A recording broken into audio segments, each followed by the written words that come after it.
जी भाई, अस्सलाम वालेकुम। अब इस सवाल में इसने दोनों आपको दिए हैं,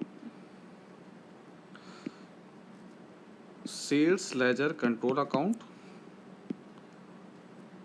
purchase ledger control account, list of balance and list of balance. चलें भाई, स्टार्ट करते हैं भाई। परचेज, ये लेजर का कंट्रोल अकाउंट इसमें दिया हुआ है, परचेज लेजर का दिया हुआ है, कंट्रोल अकाउंट का दिया हुआ है 18981 और लेजर का दिया हुआ है 18496। सेम ऐसे ही लेजर का दिया हुआ है इसमें सेल्स में 117 और कंट्रोल अकाउंट में दिया हुआ है 12385। अब सबसे पहले वो कह रहा है cash sales had been recorded in the sale ledger control account.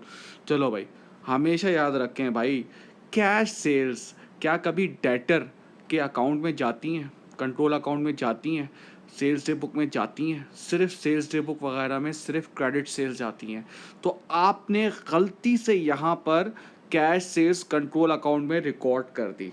ठीक है भाई, आपने गलती से रिकॉर्ड कर दी, तो उसको, उस गलती को कम करने के लिए आप यहाँ पे कैश सेल्स कर देंगे 480। पहली चीज़ तो हो गई। दूसरी चीज़ देखेंगे, क्रेडिट नोट। सबसे पहली बात है credit note for had been purchase return. Purchase return credit note जो है यहाँ पर है परचेज रिटर्न। अच्छा, अब मुझे एक बात ये देखो, परचेज रिटर्न जब होती है ना, तो आपकी लाइबिलिटी यानी कि क्रेडिटर होता है कम। अब देखना ज़रा, अ क्रेडिट नोट फॉर 228, यानी कि मुझे 228 शुड से अपनी लाइबिलिटी कम करनी थी, ठीक है ना, और had been recorded in as 288 in both the purchase return journal and the supplier account। यानी कि मैंने अपनी लाइबिलिटी कितने से कम कर दी, 282 से कम कर दी। यानी कि मैंने ज्यादा लाइबिलिटी कम कर दी दोनों जगहों पर, बोथ परचेज रिटर्न में भी कर दी, यानी कि कंट्रोल अकाउंट में भी कर दी और इंडिविजुअल में भी कर दी। इसका मतलब है मैंने अपनी लाइबिलिटी ज्यादा से कम कर दी। तो बेटा अब क्या करना पड़ेगा, मुझे अपनी लाइबिलिटी को 54 से बढ़ाना पड़ेगा। ठीक है भाई, लाइबिलिटी बढ़ती है 54 से, तो वो क्रेडिट होती है रिटर्न आउटवर्ड्स।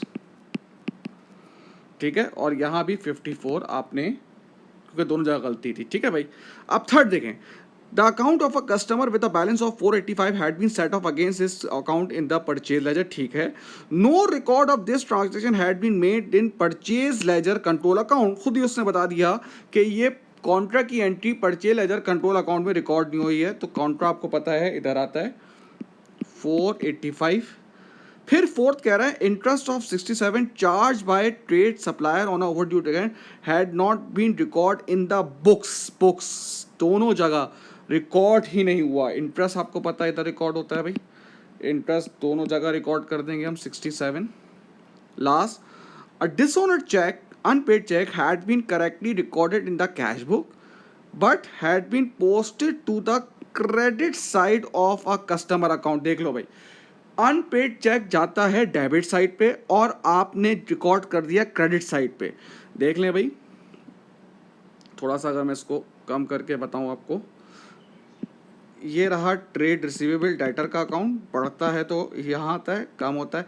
अनपेड जाता है इधर, यानी कि आपको डेटर को बढ़ाना चाहिए था और आपने गलती से अनपेड को यहाँ रिकॉर्ड कर दिया, तो आपने उलट रिकॉर्ड कर दिया। तो जब भी आप उलट सही करेंगे, आप डबल से करेंगे, अनपेड चेक डेबिट साइड पे होता है तो आपको उसको बढ़ाना पड़ेगा।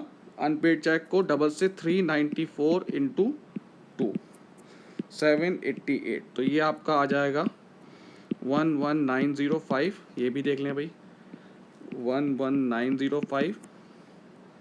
क्रेडिटर देख लें भाई, CD 18617 18617। ठीक है भाई, थैंक यू।